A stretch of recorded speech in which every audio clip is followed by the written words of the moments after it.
பொதுவாக அஷ்டமி என்றாலே கஷ்டம் என்று சொல்வார்கள். ஆனால் இந்த அஷ்டமி கஷ்டத்தை போக்கும் அஷ்டமி, சோகத்தை தீர்க்கும் அஷ்டமி. சீதையை கவர்ந்து இலங்கையிலே கொண்டு போய் ஒரு மலசோலையிலே சிறை வைத்தான் ராவணன். குளிர்ந்த அந்த மலசோலையிலே சீதையின் உள்ளம் மட்டும் ராமனை பிரிந்த வருத்தத்தால் அனலாய் சுட்டது.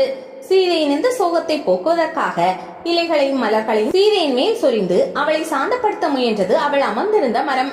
சீதையின் தாபத்தையும் சோகத்தையும் தனித்த அந்த மரம் அசோக மரம். சோகத்தை தனித்த மரம். அந்த மரம் எப்படியாவது ராமன் வந்து சீதையை மீட்டு செல்ல வேண்டும் என்று பகவானை பிரார்த்தனை செய்தது. அந்த பிரார்த்தனை விரைவில் நிறைவேறியது. சீதை அசோகவனத்தில் சிறையில் இருந்து விடுபட்ட போது அந்த மரங்கள் பிரியாவிடை கொடுத்தன.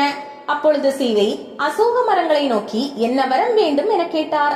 அம்மா, பதிவிரதையான தங்களுக்கு வந்த இந்த துன்பம் வேறு எந்த பெண்மணிக்கும் வரக்கூடாது என கேட்க சீதாதேவியும் மருதாணி மரங்களான அசோக மரங்களுக்கு உங்களை யார் ஜலம் விட்டு வளர்க்கிறார்களோ, பூஜிக்கிறார்களோ, இலையை கைகளில் பூசிக்கொள்கிறார்களோ, இலைகளை யார் சாப்பிடுகிறார்களோ அவர்களுக்கு எந்த துன்பமும் நேராது என்று வரமளித்தாள். ஆகவேதான் திருமணம் போன்ற சுப நிகழ்ச்சிகளில் மருதாணி இலைகளை அரைத்து கைகளில் பூசிக்கொள்கிறார்கள்.